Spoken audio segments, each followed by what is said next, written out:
Garis pantai yang terbentang lebih dari 100 km membuat masyarakat Sukabumi Selatan hidup mengandalkan hasil laut. Termasuk nelayan Ciletuh yang memiliki beragam cara menangkap ikan sesuai dengan musimnya. Menjelang musim kemarau, bagan-bagan yang bersandar di Sungai Ciletuh siap dibawa ke tengah laut. Dan saya pun udah nggak sabar nih mengikuti berbagai aktivitas di atas bagan. Di sepanjang Sungai Ciletuh, saya mendapati banyak bagan yang terparkir. Lokasi ini dipilih sebagai tempat perbaikan bagan. Gak semuanya bagan itu dibawa ke daratan. Karena ini hanya dibutuhkan renovasi sedikit, makanya hanya bersandar di pinggiran Sungai Ciletuh. Jadi ada beberapa bambu-bambu yang harus diperbaiki. Kalau sudah siap, akan dibawa lagi ke tengah laut menggunakan perahu yang ada di depan saya. Meski tidak dibongkar seluruhnya, proses perbaikan bagan memakan waktu berbulan-bulan sebelum dibawa kembali ke tengah laut. Maksimal umur bambu yang digunakan itu sekitar 2 tahun. Jadi kalau sudah rusak, makanya harus diganti semuanya. Jadi yang paling utama adalah bambu yang harus diganti dan juga tali tambangnya. Dan pekerjaannya juga cepet banget, cuma 5 hari udah selesai dan udah bisa dibawa ke tengah laut lagi. Musim hujan dan angin barat menjadi waktu yang harus diwaspadai oleh para nelayan. Bagan biasanya akan ditarik sementara ke tepi sampai cuaca kembali aman. Untuk membawa bagan yang beratnya hampir 1 ton itu nggak cukup cuma ditarik sama satu perahu aja. Ini ada perahu di belakang yang bantu dorong supaya bagan itu bisa melaju lebih cepat, biar cepat sampai. Bergerak secara perlahan, bagan dapat ditarik hingga berkilo-kilo jauhnya.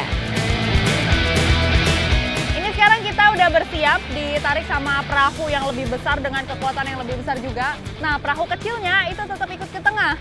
Jadi perahu kecil itu berfungsi untuk membawa ikan-ikan yang sudah dapat. Tujuan dari perjalanan kami kali ini adalah spot ikan berkumpul. Salah satunya adalah perairan dengan jumlah karang yang banyak.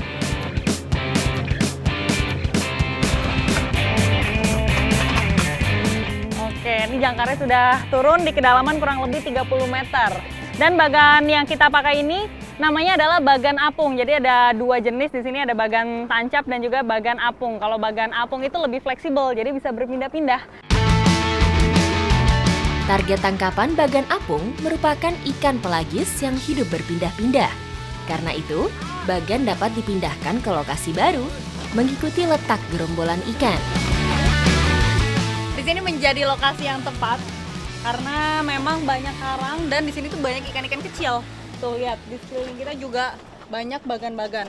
Sistemnya itu dulu-duluan, jadi siapa cepat dia dapat. Kalau sudah ada yang nempatin di sini, mau nggak mau kita juga harus pindah. Meski tanpa aturan tertulis, setiap nelayan memegang teguh rasa saling menghormati.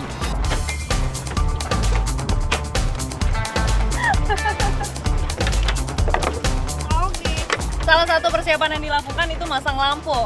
Ini yang paling belakang dipasang, jadi nanti ada juga di tengah sampai ke depan sana.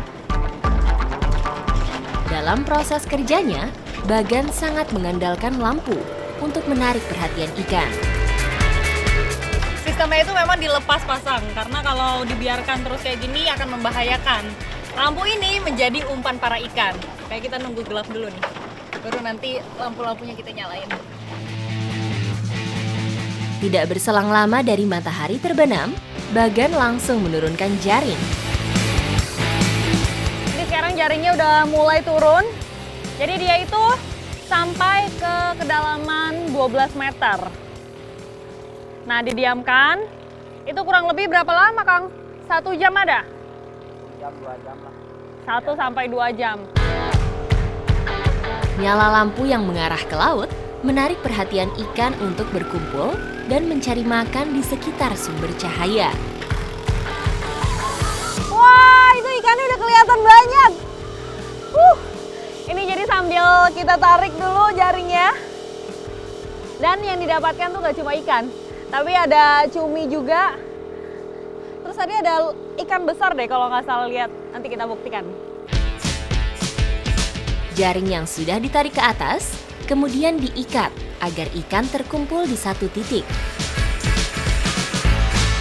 Kalau ikannya sudah terperangkap, sekarang kita ngambilin ikannya pakai serok nih.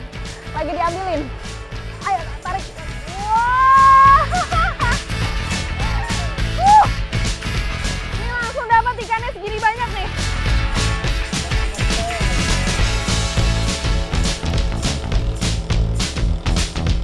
Nih kita dapat cumi juga.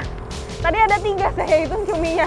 Lumayan banyak ya. Tapi memang mayoritas ikan yang didapatkan itu ikan-ikan kecil yang nantinya akan diasinkan.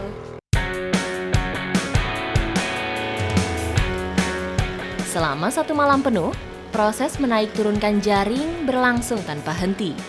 Ikan yang didapat dikumpulkan terlebih dulu sebelum pagi-pagi dikirimkan ke TPI. Sekarang ikan-ikannya akan dikumpulkan, baru nanti dibawa ke pelelangan. Jadi saya juga nggak sabar nih untuk mengikuti proses selanjutnya kira-kira seperti apa.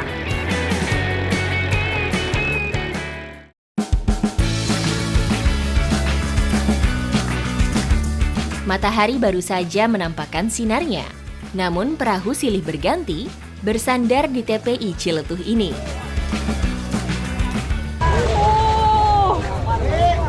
Benar-benar langsung rame. Jadi ikan-ikannya itu ada yang dijual ke penjual lagi, ada yang diecer, ada juga yang diasinkan. Tuh lihat, rame banget. Langsung tawar-menawar. Suasana riuh tergambar dari aktivitas para nelayan, mengangkut ikan, pengepul, dan pembeli yang memadati tempat pelelangan. Tidak hanya pengecer, para pengolah ikan asin pun tidak kalah sibuk. Mereka saling bersaing untuk mendapatkan ikan segar sebagai bahan utama produksi.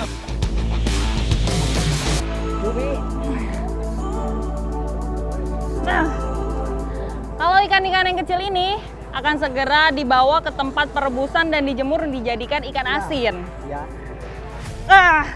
Bawanya juga langsung pakai gerobak gini. Jadi dalam jumlah yang banyak. Terletak tidak jauh dari tempat pelelangan ikan, terdapat banyak lokasi pengolahan ikan asin. Ikan-ikan segar diolah dalam skala kuintal, bahkan ton setiap harinya.